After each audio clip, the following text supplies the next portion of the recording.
It's that time of the year again. It's time for me to give you my top 10 movies of 2016.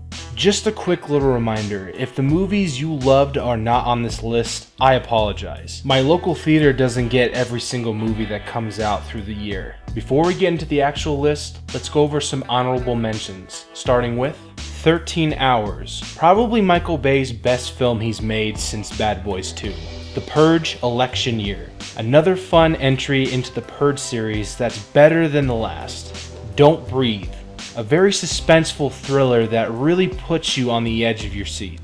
The Siege of Jadotville, an awesome Netflix original that tells you a great war story that needed to be told.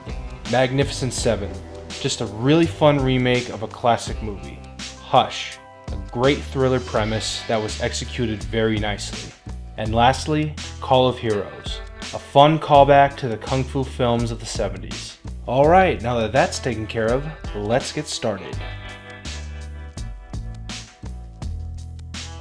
Talk about a movie that came out of nowhere. A lot of people got excited because they thought this was the supposed sequel to Cloverfield. But even though it ended up not being a Cloverfield sequel, what we got was a very well-crafted claustrophobic thriller. The three actors in this movie were great, especially John Goodman, who was just terrifying, and this is one of his best performances I've seen him do. If you're thinking of checking this out, I advise you to go in without seeing any of the trailers. I was surprised that 20th Century Fox finally greenlit this film, especially when it's connected to their X-Men franchise. But I'm glad that they finally released it after years of being in development hell, because this film's awesome. The team behind this film was perfect for the job, especially Ryan Reynolds. He perfectly lifts the character right off the comics.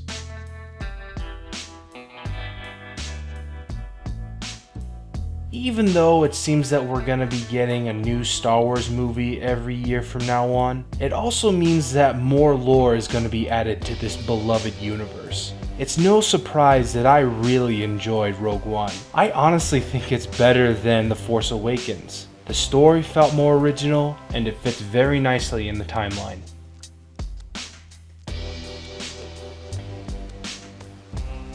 For a while, I had no knowledge of this movie coming out in 2016. I didn't even find out about this movie until I saw the trailer for it in November. But I'm glad I got to see this before the year ended because it was quite a nice surprise. It's a South Korean zombie film that mostly takes place on a bullet train trying to make its destination. What makes this movie intense is that these zombies are like the 28 Days Later type of zombies, but much worse. And knowing that it all takes place on a moving train, you automatically imagine what nail-biting situations the characters get into in this movie. I highly recommend zombie fans to check this one out.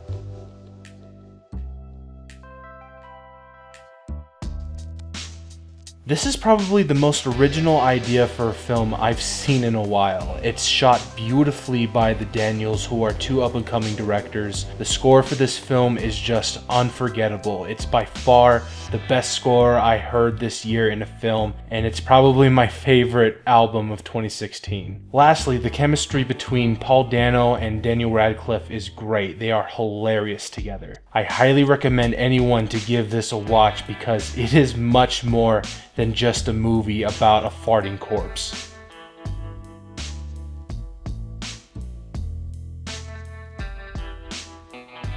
What a comeback for Mel Gibson. This movie made me remember how good of a director he is. This was an incredible story, and what makes it incredible is that it actually happened. This film had a fantastic cast. Most notable is Andrew Garfield. He did an amazing job portraying war hero Desmond Doss, who went through hell and back to save 75 wounded soldiers without ever using a gun in battle. And speaking of battles, the scenes on the battlefield are really intense. They are on the level of Saving Private Ryan.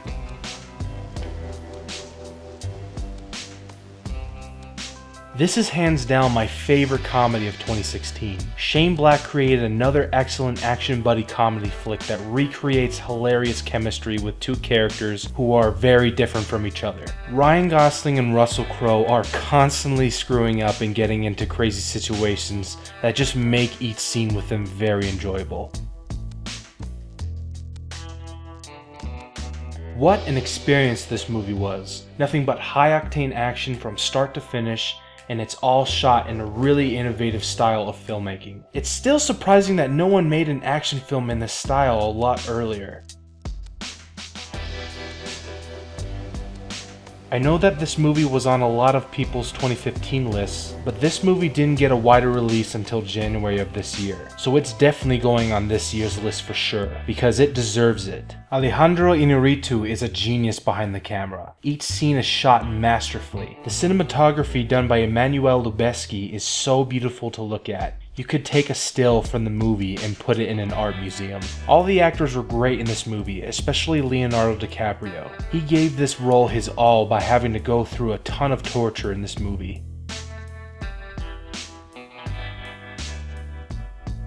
I feel like it's no surprise that my most anticipated movie of 2016 made the top of this list. After seeing Blue Ruin, I knew I was going to love Green Room as well. Jeremy Saulnier is starting to become a household name with every movie he makes. This time he's created a brutal punk rock thriller that's almost in the style of John Carpenter's Assault on Precinct 13, where a group of people are doing whatever it takes to survive a group of neo-Nazis who are trying to kill them. When I said that this movie is brutal, I meant it. The practical effects really brought out the realism in this movie. What also made this movie realistic were the performances from the actors. They genuinely felt like real people, and none of them felt like typical stereotypes where you automatically know which one's gonna be killed. If you haven't heard of the films that Jeremy Saulnier's directed, I advise you to check him out because this guy is a director that I will be supporting for a while now. Well, that was my favorite movies of 2016. All I can say is that I'm ready for the movies that 2017 has to offer. I'll be making a most anticipated movies of 2017 list very soon. But before I end this video, tell me what your top 10 movies of 2016 are in the comments below. Alright, that's it for tonight, and I'll see you all later.